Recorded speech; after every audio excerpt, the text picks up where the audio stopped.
ሆሳዕና ቀጥሎ ቀራንዮ አለ። ከቀራንዮ ቀጥሎ ግን ትንሣኤ አለ።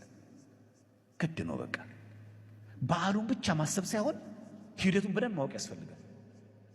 ለምንድነው ቤተክርስቲያናችን ዛሬ ጠዋት ማህሌቱ በከበሮ የሆነው? ሁለት ወገን አሏ፣ ያመሰግኑና ያላመሰገኑ። እኛ ካመሰገኑት ወገን ነን፣ ካላመሰገኑት አይደለም። ሕፃናቱን ዝም ማሰኛቸው ከሚባሉ ሳይሆን አብሮ ካመሰገኑት ወገን ስንል የዘመርነው።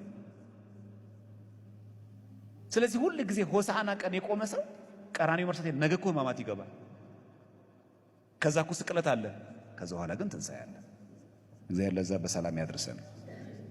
አባ ባኩሚስ የተባለ አባት ልንገራችሁ። አባ ባኩሚስ እዚህ ማቴዎስ ወንጌል 24:30 ላይ አንድምታው ላይ አለ። በጣም አብዝቶ እየሰገደ አባ ባኩሚስ ከጾሙና ከጸሎቱ ከስግደቱ የተነሳ ላብ አልቦት መሬቱ ጨቀየ። የሰማችሁ ነው። ማን ነው የሚባለው አልኳችሁ? አባ ባኩሚስ እየሰገዱ ናቸው። ባህታዊ የበቃ አባት ነው። በጣም ጥልቅ ስግደት እየሰገደ አፈሩ ጭቃ ሆነና በጣም በላቡ እኮ ነው፣ በውሃ አይደለም፣ በዝናብ አይደለም፣ በላቡ ጨቀየ። ከዛ ጌታችን ተገለጠለት። ልክ ጌታችን ሲመለከተው ምን አለ አባ ባኩሚስ ጌታዬ አንተን አገኘ ብዬ እንደዚህ ሆንኳል። ከዛ ጌታችን ምን ሆኖ ታየው? እንደተሰቀለ ሆኖ ታየው። እኔም እንኳን አንተን አድን ብዬ እንድትሰቅያለሁ አለው። ወይ ሲል መስቀሉን ሲያዩ ቀራንዮን ሲመለከተው ኧረ ገና ነኝ ብሎ መስገድ ጀመረ። አሁን እኛም እንደዛ ነው። አሁን እኛ ጋር የበቃ ሰው ቢኖር እኔ በቤተ ክርስቲያን ያየሁት መከራ ብለህ ብታወራ ለእግዚአብሔር ብዬ እኮ ነው ሁሉ ዋጋ የከፈልኩት ስራዬን ትቼ ምን ትቼ ብለህ የምናወራውን እግዚአብሔር ቢመዝነው እንደ አባ ባኩሚስ አፋችን ነው የሚያስይዘን። ልክ የተሰቀለውን መድኃኒዓለም ኢየሱስ ሲመለከት ወይ ገና ነኝ ለካ አለው። እሱ እኮ ምን ብሎ የተናገረው? አንተን አገኘ ብዬ እንዲህ በስግደት ጾምና በጸሎት ፈለግኩ አለው። እኔ ሳንተን አድን ብዬ ተሰቅዬ የለ እንዴ? ለሁላችን እግዚአብሔር አምላክ ማስተዋልን ያድለን።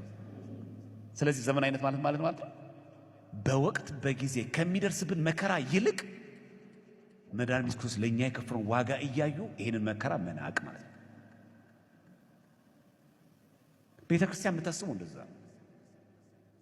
ምንም መከራ እንክፈል፣ በማህበርም እንሆን፣ በሰቤትም እናገልግል፣ በአብነት ትምህርትም እናገልግል፣ ቤተ ክህነትም እንግባ፣ በአውደ ምሕረትም እናገልግል፣ በየትኛውም መዋቅር ውስጥ እንግባ፣ እኛ የምናየው መከራ በሙሉ ቢመዘን መድኃኒዓለም ኢየሱስ ክርስቶስ ከከፈለው ዋጋ ጋር አይነጻጸርም።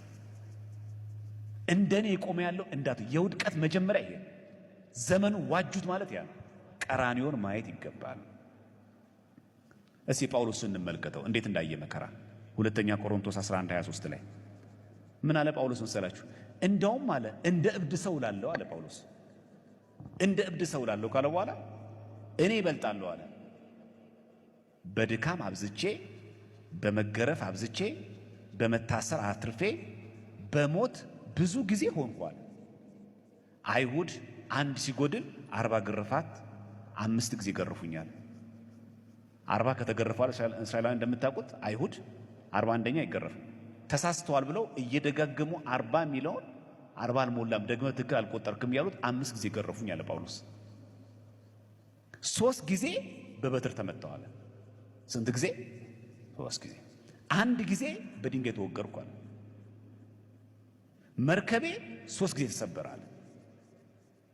ሌሊትና ቀን በባህር ውስጥ ኖርኳል። ብዙ ጊዜ በመንገድ ሄድኩኛል። በወንዝ ፍርሃት፣ በወንበዴዎች በኩል ፍርሃት፣ በወገኔ በኩል ፍርሃት፣ በአሕዛብ በኩል ፍርሃት፣ በከተማ ፍርሃት፣ በምድረ በዳ ፍርሃት፣ በባህር ፍርሃት፣ በውሸተኛ ወንድሞች ፍርሃት ነበረብኝ። በድካምና በጥረት ብዙ ጊዜም እንቅልፍ በማጣት በራብና በጥም ብዙ ጊዜም በመጦም በብርድና በራቆትነት ነበርኳል። ገድለ ጳውሎስ አረይታ የቀረውን ነገር ሁሉ ሳልቆጥር ዕለት ዕለት የሚከብድብኝ የአብያተ ክርስቲያናት ነገር ነው። እስቲ ይህን በሉ። የቀረው ነገር ሁሉ ሳልቆጥር በሉ። ዕለት ዕለት የሚከብድብኝ የአብያተ ክርስቲያናት ሁሉ ሐሳብ ነው። በቃ ቤተ ኦርቶዶክሳዊ ማለት ይሄ ነው። አይታችኋል ጳውሎስ ስንት ጊዜ መርከቡ እንደተሰበረ ስንት ጊዜ ራቁቱ እንደነበረ፣ ስንዴ እንደተራበ፣ የቀረውን ነገር ሁሉ ሳልቆጥር በቃ መርሳት። ለቤተ ክርስቲያን ለመቆም በዚህ ዘመን የሚፈልግ ሰው እኔ እኮ በእናታችሁ ይህንን ቤተ ክርስቲያን እንዴት አድርጌ እንዳቆምኩት፣ ይሄ ጽዋ ማህበር በነገራችን ላይ ይህንን ሚዲያ ቀጥ አድርጎ የሚያቆም መድኃኒዓለም ነው፣ አንተ አይደለም። እኛ ቀጥ አድርገን የምናቆመው ጽዋም የለም፣ ቀጥ አድርገን የምናቆመው ሰንበቴትም የለም፣ ቀጥ አድርገን የምናቆማትም ቤተ ክርስቲያንም የለችም። እንዳትሳሳቱ ክርስቲያኖች፣ ቀጥ አድርጎ የሚያቆማት መድኃኒዓለም ነው። እሱ ከመሰረታት ማንም አያፈርሳት።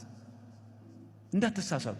ዋጋ ከፍለን ሊሆን ይችላል ማለት ያለብን የቀረውን ነገር ሳልቆጥር። ሁሌ የሚያሳስብኝ አብያተ ክርስቲያን ነገር የተቀበለው መከራ በጣም ብዙ ነው፣ አልቆጠረውም ማለት ኦርቶዶክሳዊ ማለት ያ ነው።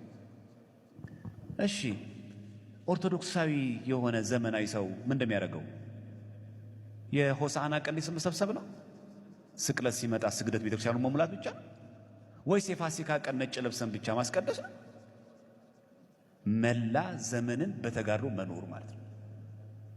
እኛ እንዲህ ነን። አንዳንድ ጊዜ ታውቃላችሁ፣ የሆነ ጊዜ ማዕበል ሲነሳ ያው ሚዲያ ስለምንወድ እንደምታውቁት ሆ ብለን የሌላ አስቀዳሽ እንሆናለን። የሆነ ሰሞን እንደኛ ኪዳን የሚያደርስ የለም፣ እንደኛ አስቀዳሽ የለም፣ እንደኛ ገዳማት የሚጓዝ ሰው የለም። የሌለንም በቃ የሆነ ጊዜ ደግሞ እልም ያደርገናል። የሆነ ጊዜ ሞባይላችን ውስጥ ያለው ዘፈን ዲሊት እናደርገውና የሆነ ጊዜ ደግሞ ዳውንሎድ፣ የሆነ ጊዜ ቤተክርስቲያን የማንጠፋ የመጨረሻ ከበሮ መቺ፣ የሆነ ጊዜ ደግሞ ናይት ክለብ ያደርገናል። ቀድሞ ወንድማችን በዝማሬም እንዳስታወሰን ጌታችን መድኃኒታችን ኢየሱስ ክርስቶስ ለገብረ መንፈስ ቅዱስ ብሎ ቃል ይቀባለት ተአምረ ኢየሱስ ላይ ያለ ምዕራፍ 43 ላይ አሁንም ወዳጄ ገብረ መንፈስ ቅዱስ ያለ መድኃኒታችን ኢየሱስ ክርስቶስ የምትፈልገውን ሁሉ ለምነኛ ነው።